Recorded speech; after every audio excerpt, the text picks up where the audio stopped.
क्या है भाई, आप क्या तमाशा कीजिए और क्या भैया, वोट नहीं डालेंगे हम लोग, कैसे डलवा देंगे आप? क्या प्लीज है, मैं नहीं समझ पा। आप इतनी फोर्स लेकर मेरे घर में घुसा है। ये लोग गेट कूद के गेट खोले हैं पूरा। ये आप घर में घुसाए गेट कूद के तब गेट खोले हैं ये लोग। शेरू सुल्तान खुले थे, बन रहा जो लिखा है वो कैसे मुकदमा रास्ते पकड़े गए। हम पैसा लेकर जा रहे हैं, रास्ते में कई बात काम थे, रास्ते में कौन मुकदमा लिखा गया? ये जो वीडियो आपने अभी देखी है, समाजवादी पार्टी के जरिए इसको शेयर किया गया और ये आरोप लगाया गया है कि ये लोकसभा के प्रत्याशी हैं समाजवादी पार्टी के, और इनको इनके घर में नजरबंद कर दिया गया है। अचानक पुलिस दीवार फांद करके आती है और इसके बाद इनको निकलने नहीं दिया जाता है। सुबह ही सुबह इनके घर के अंदर इनको यरगमाल बना लिया जाता है, इनको नज़रबंद कर दिया जाता है, बाहर जाने की इनको इजाज़त नहीं दी जाती है। आज छठे चरण की, सेकंड लास्ट चरण की पोलिंग हो रही है। उत्तर प्रदेश में भी 1 दर्जन से ज़्यादा सीटें हैं जहां पर आज पोलिंग की जा रही है, और उसी दरमियान उत्तर प्रदेश में जो रुझान आ रहे हैं कि किस तरह से भारतीय जनता पार्टी जो पिछली बार के मुकाबले आधी सीटों पर पहुंच रही है, 50% पर पहुंच रही है, यानी जो 70-72 सीटें थी उत्तर प्रदेश में भाजपा की, वो अब आधी हो जाएंगी। 35 से 40 का आंकड़ा जो विशेषज्ञ हैं वो दिखा रहे हैं। और इस तरह की चीज़ें इसलिए भी सामने आ रही हैं कि आखिर के 3 चरणों की अगर हम बात करते हैं तो जो पब्लिक पहुँच रही है इंडिया गठबंधन की रैलियों में, रैला पहुँच रहा है, उससे भारतीय जनता पार्टी को यह आभास हो गया है कि अब उनका जाना तय है। इसलिए आप देख रहे होंगे कि आज से प्रधानमंत्री की ज़बान भी कहीं ना कहीं बदलती हुई नज़र आ रही है। वो अब उन्हें ये डर सता रहा है, लोगों को ये बता रहे हैं।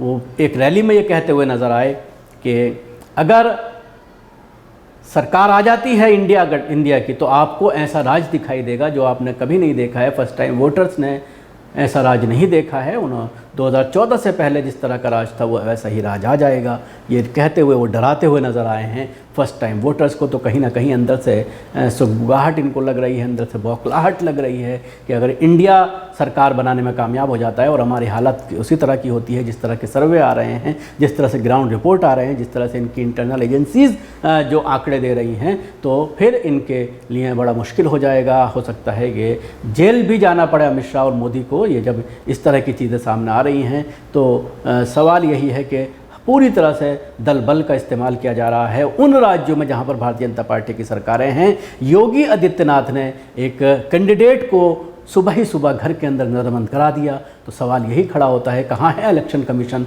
कहाँ हैं सारी एजेंसियाँ, कहाँ है लोकतंत्र? जिस तरह से एक उस शख्स को जो चुनाव लड़ रहा है लोकसभा का, उसको उसके घर में बंद कर दिया जाता है और ये ड्रामा काफ़ी घंटों तक चलता है। उसके बाद जो है जब ये पूरा मामला सुर्खियों में आता है, इलेक्शन कमीशन को टैग किया जाता है अखिलेश यादव के ज़रिए, तो उसके बाद फिर उनको वोट डालने दिया जाता है। सुनिए क्या कहना है इस पूरे मामले पर खुद जो समाजवादी पार्टी के कैंडिडेट हैं उनका।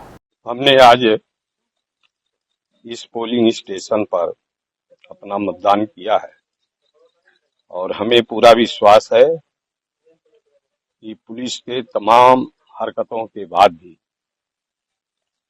इस अम्बेडकर नगर लोकसभा क्षेत्र में समाजवादी पार्टी कम से कम 2.5 लाख वोटों से जीत दर्ज करेगी। ये समाजवादी पार्टी के लोगों को परेशान करने के लिए, प्रताड़ित करने के लिए इस तरह का फर्जी आरोप लगाने का काम किया गया है। हम लोगों ने हमेशा बाबा साहब के संविधान के अक्षरशः पालन करने का काम किया है और चुनाव के जो निर्वाचन आयोग के नियमावली हैं, जो उसके गाइडलाइन है, उसको पूरी तरह से पालन करने का काम किया। पैसा और दारू, भारतीय जनता पार्टी और उसके सारे एजेंट, उनके तमाम सहयोगी, कोई ऐसा गांव नहीं है जिस गांव में उन्होंने दारू और पैसा बांटने का काम नहीं किया।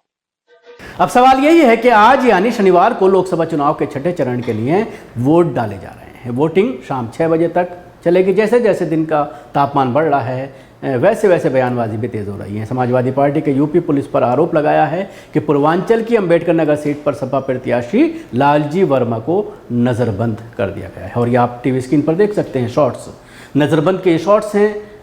बाकायदा पुलिस कूद करके आती है, ये आरोप लगाया गया है लालजी वर्मा के ज़रिए कि पुलिस कूद करके आई है और मेरे घर में ज़बरदस्ती मुझको बाहर नहीं निकलने दिया जा रहा है, मुझे गाड़ी में नहीं बैठने दिया जा रहा है। पार्टी ने इसकी जानकारी एक्स पर एक वीडियो पोस्ट करके दी है और इलेक्शन कमीशन पर सवाल उठाए हैं। इस सीट से लालजी वर्मा के सामने बीजेपी के रितेश पांडे को उम्मीदवार बनाया गया है। तो मायावती ने कमर हयात पर अपना भरोसा जताया है। सीट से कुल 8 प्रत्याशी अपनी किस्मत आजमा रहे हैं। सपा ने ये आरोप लगाया है कि सूचना है कि अंबेडकर नगर से सपा प्रत्याशी लालजी वर्मा के घर योगी सरकार के इशारे पर पुलिस ने दल बल के साथ पहुंचकर प्रत्याशी को नज़रबंद किया है और मतदान करने से दलित पिछड़े अल्पसंख्यकों को रोका जा रहा है। आगे पार्टी ने चुनाव आयोग पर गंभीर आरोप लगाते हुए लिखा है, ये किस नियम के तहत पुलिस कर रही है और क्या यही आपकी निष्पक्षता है? अरे शर्म कर लो चुनाव आयोग, बेशर्मी से कब तक भाजपा की बीन पर नाचोगे। 2019 में इस सीट पर बीएसपी के टिकट पर रितेश पांडे ने जीत दर्ज की थी। उस समय सपा बसपा का गठबंधन था। अब रितेश पांडे बीजेपी के टिकट से इस सीट से चुनाव लड़ रहे हैं। वहीं लालजी वर्मा भी 2022 के विधानसभा चुनाव से पहले बीएसपी से सपा में आए हैं। सपा ने उन्हें नगर की कटहरी विधानसभा सीट से टिकट दिया था। वे इस पर कटहरी सीट से विधायक हैं और Ambedkar Nagar seat India block के उम्मीदवार हैं।